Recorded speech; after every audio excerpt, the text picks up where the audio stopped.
right? Luckily, just dogs and cats have to live with me, and a lot of plants. So the sanctuary is happening. It's so rad. And again, thank you for the support. We can't do it without you, but it is happening. It's happening. And it's going to be a place we can all go. You know? Have I named them? They're all post-industrial philosophers. No, I'm joking. No, they have names. Like one of them has a name, number 6. She was the 6th one, so we call her Sixer. They have names. They're slightly inappropriate and a little made in haste. So until they're more thought out, more well thought out, we should say. Oh, I like that. Oh yeah, she's sassy. That's the other thing, man. At 5 o'clock in the morning, you get up. You know, I get up to go to set, and I hear this, and you think, whoa, man, there's like a kung fu match going on in the room, and you walk in, and it's these little guys just beating the shit out of each other. Like putting their whole heads in each other's mouth, just exploring this thing. Wow. I remember because when I was a kid, when I was little, Bob, my brother, was like this all-state athlete. He played everything, did everything. And he was a wrestler. And he was a damn good wrestler.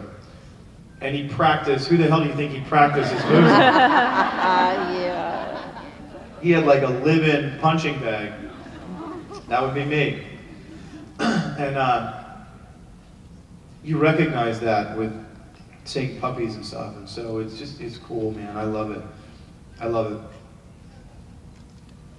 I think we have I will get you a microphone, babe. Hey, love. Hi. Hi. Hello. Is there any Wow. chance that we may see you in 50 Shades? Girls are so cool. Yeah, That's yeah, no, I mean, we might be able to rehearse, but that movie isn't happening. What time? I'm free at 7. Okay, I think I'm done about the same time. Works for me. Cool.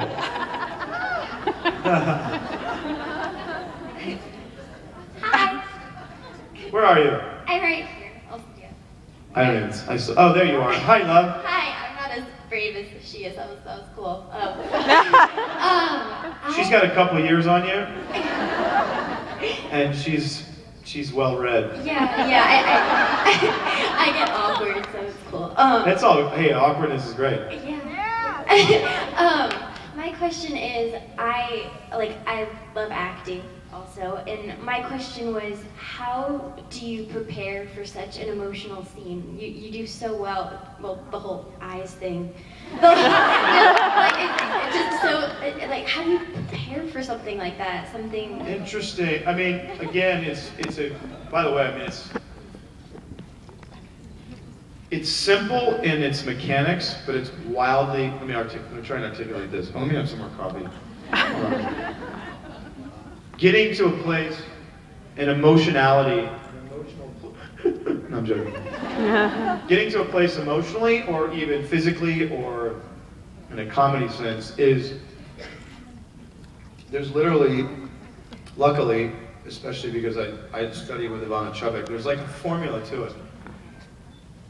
And in the mechanics of it, it's rather simple, but it's wildly complicated in the creation of it.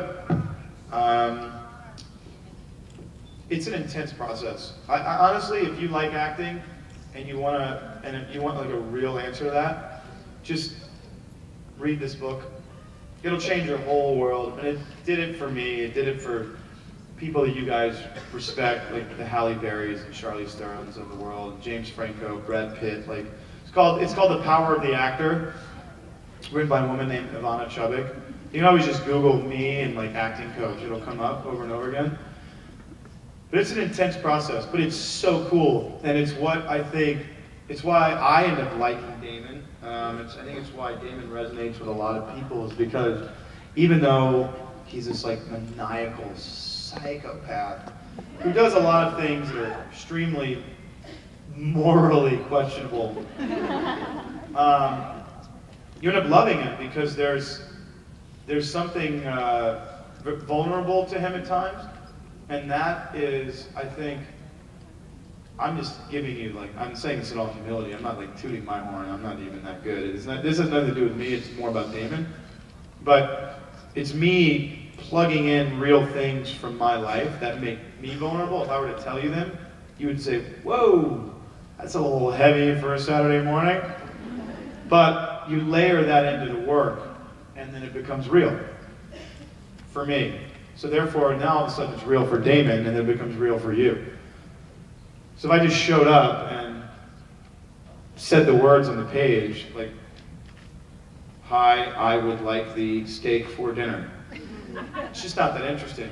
But if I layer in things that happen in my life, past, present, and future, with real relationships, and I start substituting the people in the show, you know, I hate to break it to you, but Damon Salvatore is a fictional character that lives in a fake town in a time that we don't know.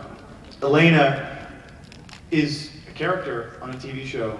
She's not a real person, but I have to make that a real person. And so you substitute all these characters for all these real people in your life, and whew, it becomes pretty interesting. People, you know, it's so funny. Actors always say, what do they say? I think it's Stanford Miser that shut that down. Oh, you know, I lie for a living, like I'm a professional liar. And it's the exact opposite. Whoever said that, I think, is absolutely crazy. You're not lying. Your job as an actor is to show up and tell the truth. Whatever that truth may be for you. But if you show up and you're lying, then you're lying to an audience. And this isn't like a couple thousand people. This is tens and tens of millions of people.